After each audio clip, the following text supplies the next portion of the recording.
Police in the US state of Colorado say a man who is suspected of shooting dead 5 people and injuring 18 at a gay nightclub is under arrest and in hospital.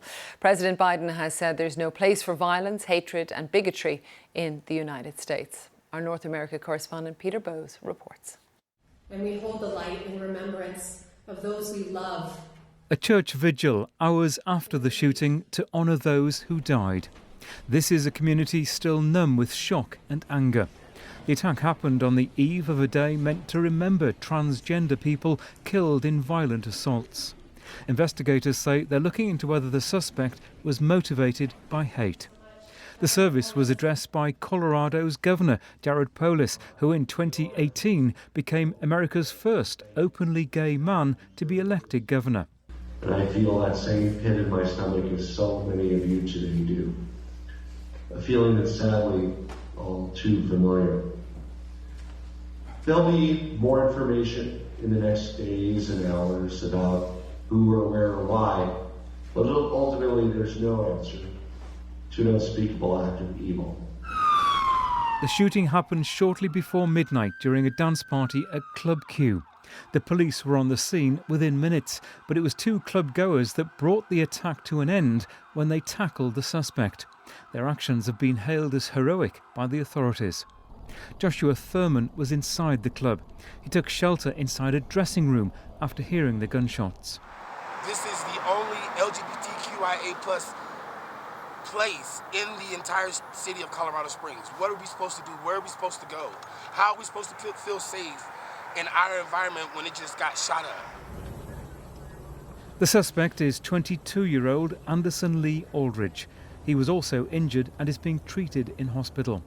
President Biden said while the motive for the attack was not yet clear, it was a reminder that too many LGBTQI+ people in the United States and around the world continue to face unconscionable attacks. Officials say several of the wounded from the Club Q shooting are in a critical condition with life-threatening injuries.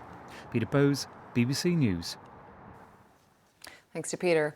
Heidi Beadle, a reporter with the Colorado Times-Recorder, told us how her community is coping with this tragedy. People in Colorado Springs are pretty devastated. The LGBTQ community here, we came together today for the vigil event at the church where Governor Polis spoke, and it was just an outpouring of grief and just dismay at this tragedy. It's a very close-knit community here in Colorado Springs, and Club Q, more than just being a bar or a nightclub, was really sort of a social hub in very conservative El Paso County, Colorado. And it's just had a tremendous impact on everyone within the community. It's awful, to be quite honest. I'm, as a journalist who covers these things, I'm also a trans person, and within the LGBT community, everyone kind of knows everyone, and everyone knows me as like the queer reporter. And I'm one of the people that covers a lot of these issues, and it's very difficult. I know when I got to the vigil, a big part of the crowd that showed up today, it was over capacity, and they had to do like several kind of services to get everyone in. But it was just really wanting to see your friends, to see people that to make sure that they're okay. And it's hard, it's just incredibly difficult. And it's, it all hits so close to home. I was a former high school English teacher, and one of my former students was at the club last night and, suffered a tremendous loss. And it's terrible.